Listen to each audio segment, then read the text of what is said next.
Sio kila homa ni UTI, sio kila homa ni malaria, sio kila homa ni UTI.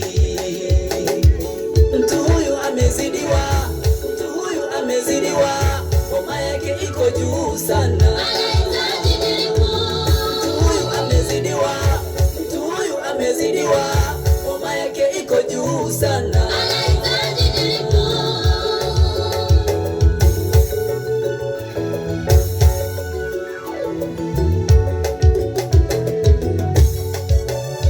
Wamezoea ugonjwa wa malaria na UTI, lakini wamesahau kuna ugonjwa mwingi umetapakaa duniani, hivyo kuwapelekea watu wengi kuwa mahututi. Sikiliza, kuna huu ugonjwa unaoitwa ushabiki, umewapoteza wengi fikira zao, mpaka na watumishi wamenaswa. Yaani wakisikia leo ni dabi, kwa sababu kwenye mpira kuna sheria ya kiingilio. Yaani dabi siku ya leo ni 1,500, inawapelekea kanisani kutoa shilingi 200 kwa sababu hakuna sheria. Mtu wa namna hiyo anahitaji nini? Anahitaji nilipo. Hapo nilikuwa nimesahau. Kuna ugonjwa mwingine umewakamata mpaka na wachungaji. Yaani mchungaji ana ugonjwa unaoitwa uzinzi. Sikiliza niwaambie. Mchungaji huyo utasikia anasema, Mama Kalumanzira, baada ya ibada na kuhitaji ofisini. Yule Mama Kalumanzira akifika ofisini, utasikia, Mama Kalumanzira, kilichokuita humu, yaani ulipotoa sadaka, hakika umenivutia kwa mondoko wako. Kwani umetoa shilingi ngapi? Mama Kalumanzira, 5,000. Hiyo 5,000 yako ninakurudishia, lakini ninaomba sasa, kwani mume wako si amekwisha ondoka, amekuacha na familia yako, mimi nitawatunza na mahitaji mengine nitakusaidia. Uko tayari Mama Kalumanzira? Utamsikia Mama Kalumanzira. Baba mchungaji, wewe si kiongozi jamani. Mchungaji kiongozi unatuongoza. Kwani tatizo ni nini? Hakuna tatizo. Baada ya Mama Kalumanzira kukataa, utasikia kanisani tangazo, Mama Kalumanzira kuanzia leo asihudumie kwenye kwaya ya wamama, maana nimebaini tabia zake haziendani kabisa na sisi watakatifu. Amen. Je, mtu huyu wa tabia hizi naye anahitaji nini? Tuambie. Anahitaji nilipo. Mtu huyu amezidiwa, mtu huyu amezidiwa, homa yake iko juu sana. Anahitaji nilipo. Mtu huyu amezidiwa, mtu huyu amezidiwa, homa yake iko juu sana. Anahitaji nilipo.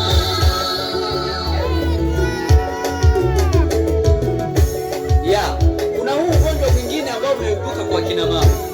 Ugonjwa huo unaitwa umbea. Wamama mpo?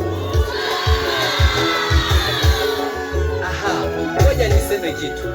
Unajua wamama wamepelekea kuvunja nyumba za watu kwa sababu ya umbea. Mpaka viungu nyumbani vimekuwa jeusi tiki.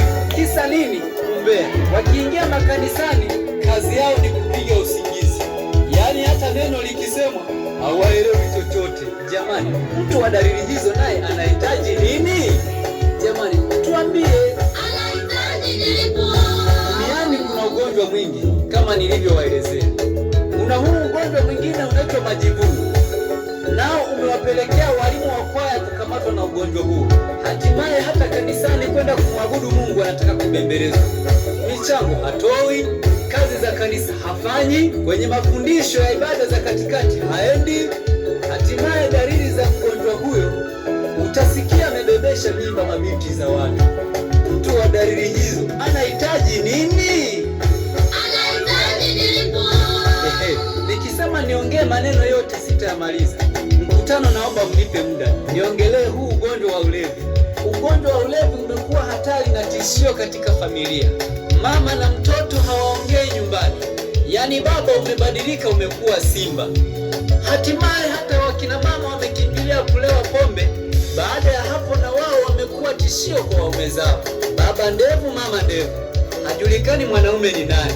Mtu wa dalili hizo naye anahitaji nini? Anahitaji nilipo.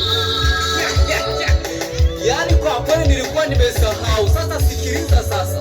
Nilikuwa nimesahau hawa waimbaji nao. Yaani wamekuwa na kaugonjwa kale ka uzinzi. Unaona vinaserebuka kwenye kwaya. Vikiserebuka utasema hili ni vitumishi kabisa namba moja. Lakini vikitoka kwenye uimbaji, kila aina ya kichochoro. Yaani sijui nisemeje, hataki kubadilika. Halafu unasema leo linatoa ujumbe. Hivi Mungu amumuliro mwemwe. Mungu akakuja mumuliro. Hivi watu wa dalili hizo, mtu mwenye ugonjwa wa namna hiyo anahitaji nini? Mama Karumanzira sema Anahitaji nilipo. Dripu katika ulimwengu huu tulionao ni mgonjwa aliyeishiwa damu au maji. Lakini katika ulimwengu wa roho ni mtu aliyeishiwa neno la Mungu au Roho Mtakatifu. Na ndiyo maana tunaita daktari aje mwenyewe kwa ajili ya kuganga mioyo ya hao watu ambao wanachafua makanisa. Sio kila homa ni malaria,